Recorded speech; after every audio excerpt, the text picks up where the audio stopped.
Let's talk about some of the ways we can really take advantage of using our brushes without having to be spending a lot of time going back and forth to the various things like the options bar. So we're going to talk about some important shortcuts to use anytime you're using brushes. First of all, I have a brush selected. As you can see, it's 19 pixels, and I have my brush size showing. If I want to make my brush bigger, I simply press the right bracket key. Each time I do, it gets slightly larger, or you can also sort of click and hold it, and it'll jump up several spots at a time.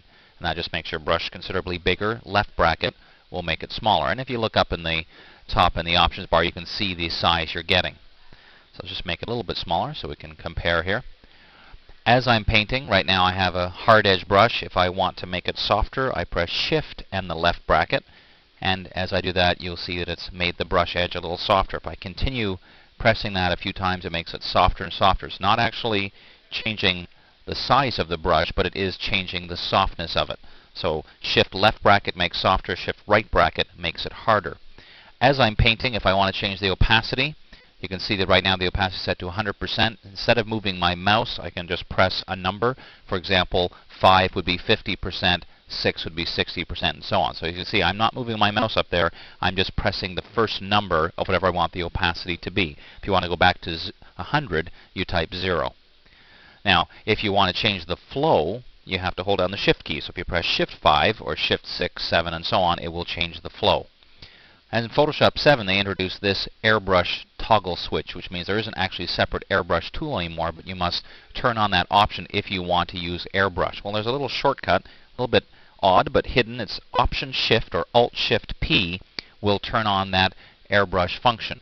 And when you do, it changes the rules a little bit, because now if I press 8, 9, 4, you'll see the flow is changing, but I can't change the opacity unless, in this case, I use Shift and the letter. So it kind of toggles that back and forth. It's the same shortcut, but it switches. As soon as you turn on or off that airbrush function, you will see that it does toggle back and forth.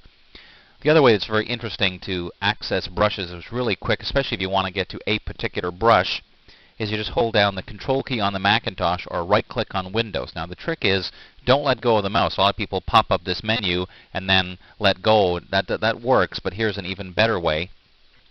Hold down the Control or right-click and then click and hold the mouse and then drag right to whatever brush you want. And as soon as you get to that brush, let go, and it automatically puts that menu away so you don't have to click anywhere else. So there's just a few shortcuts. There are a few others we haven't talked about, but those are some key shortcuts to help you really quickly navigate around using the brushes. I'm Dave Cross. Thanks for watching. Hope to see you again next time soon on another episode of Video Tips for Photoshop.